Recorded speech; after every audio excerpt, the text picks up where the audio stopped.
নমস্কার বন্ধুরা, অর্ণব ইলেকট্রোটেক চ্যানেলের পক্ষ থেকে আজকে সবাইকে এই ভিডিওতে স্বাগত জানাই। বন্ধুরা, আজকে এই ভিডিওতে খুব ইম্পর্টেন্ট একটা টপিক নিয়ে আলোচনা করবো, সেটা হচ্ছে প্যান কার্ড রিলেটেড টপিক। তো বন্ধুরা, এতদিন আপনারা সবাই কিন্তু অনলাইনে প্যান কার্ড অ্যাপ্লাই করেছেন, অফলাইনে এজেন্সি থ্রু দিয়ে প্যান কার্ড অ্যাপ্লাই করেছেন। তো সেই প্রসিডিওর সবার জানা আছে। 1 এপ্রিল থেকে ইনকাম ট্যাক্সের বক্তব্য, 1 এপ্রিল থেকে প্যান কার্ড আবেদনের প্রসেস কিছু চেঞ্জেস হবে। বন্ধুরা, এতদিন যারা অনলাইনে প্যান কার্ড করতেন তারা জানতেন যে আধার দিয়েই শুধুমাত্র আধার কার্ড দিয়ে কিন্তু প্যান কার্ড অ্যাপ্লাই করা পসিবল। সেটা কি ইকেওয়াইসির মাধ্যমে। তো আধার দিয়ে ইকেওয়াইসির মাধ্যমে কী লাগতো? শুধু আধার কার্ড লাগতো, আধার কার্ডের সাথে লিঙ্ক ফোন নাম্বারে যে ওটিপি যেত, সেই ওটিপি দিলেই কিন্তু প্যান কার্ড অ্যাপ্লাই হয়ে যেত।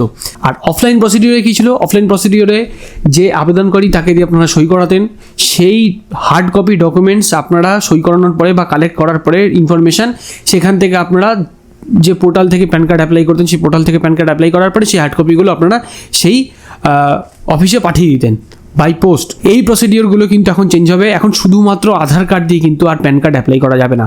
এখন প্যান কার্ড অ্যাপ্লাই করতে গেলে, মানে 1 এপ্রিল থেকে প্যান কার্ড অ্যাপ্লাই করতে গেলে আপনাদেরকে এর সাথে অ্যাডিশনাল কিছু ডকুমেন্টস দিতে হবে, যেটা কি প্রমাণ করবে? আপনার জন্ম তারিখের প্রমাণ করবে, ঠিক আছে, বার্থের প্রমাণ করবে। কি ডকুমেন্টস দিতে হবে? বার্থ সার্টিফিকেট, মাধ্যমিকের অ্যাডমিট অথবা মাধ্যমিকের মার্কশিট, ড্রাইভিং লাইসেন্স, ভোটার কার্ডও দিতে পারেন অথবা আপনি পাসপোর্টও দিতে পারেন। যদি এই কটা ডকুমেন্টসের মধ্যে কোনো ডকুমেন্টসই আপনার না থাকে, তাহলে সেই ক্ষেত্রে কোর্টের এফিডেভিট কিন্তু দিতে হবে। এখানেও আরেকটা বড় কিন্তু আছে। ধরুন আপনি আধার কার্ড দিয়ে আপনি প্যান কার্ড অ্যাপ্লাই করতে যাচ্ছেন, বা আধার কার্ডের সাথে অ্যাডিশনাল যে ডকুমেন্টগুলো আগে বললাম সেগুলোর মধ্যে যে কোনো একটা ডকুমেন্ট আপনার আছে। আধার কার্ড আর সেই ডকুমেন্টের মধ্যে যদি নামের মিসম্যাচ থাকে, কোনো লেটারের মিসম্যাচ, একটা কোনো লেটার বা নামের মিসম্যাচ বা টাইটেলে কোনো মিসম্যাচ থাকে, তাহলে কিন্তু আপনি প্যান কার্ডের অ্যাপ্লাই করতে পারবেন না। পুরো নাম এক্স্যাক্টলি সেম টু সেম হতে হবে যে ডকুমেন্টগুলো আপনি প্রোভাইড করছেন। তারা সেই ডকুমেন্টগুলোকে ভেরিফাই করার পরে তারপরে গিয়ে আপনার প্যান কার্ড নতুন প্যান কার্ড তারা ইস্যু করবে। তো এখন অনেকের কোশ্চেন হতে পারে যে এখন সাধারণ মানুষে আমরা কি করব? তো সাধারণ মানুষ হিসাবে আপনার এখন করার কিছু নেই।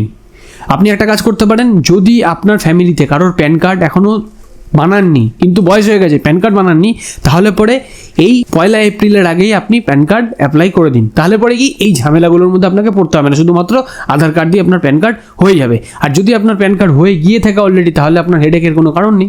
যাই হোক বন্ধুরা, একদম ছোটো ইনফরমেশান দেওয়ার জন্য আজকে আপনাদের এই ভিডিওটা করলাম।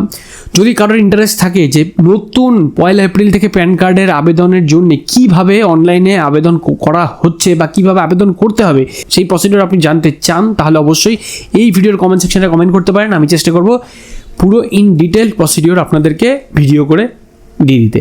যাই হোক বন্ধুরা, আজকের ভিডিওটা কেমন লাগলো অবশ্যই কিন্তু কমেন্ট সেকশনে কমেন্ট করে জানাবেন। ভালো লাগলে লাইক করবেন, ভিডিওটা অনেক বেশি করে শেয়ার করুন। এরকম ভিডিও আপডেট তৈরি করার জন্য চ্যানেলটাকে যারা এখন সাবস্ক্রাইব করেননি অবশ্যই চ্যানেলটাকে সাবস্ক্রাইব করবেন। আর অলরেডি যারা সাবস্ক্রাইব করেছেন তাদেরকে অসংখ্য ধন্যবাদ। তো বন্ধুরা, ভিডিওটা শেষে শেষ পর্যন্ত থাকার জন্য সবাইকে ধন্যবাদ জানাই। ভালো থাকবেন, সুস্থ থাকবেন।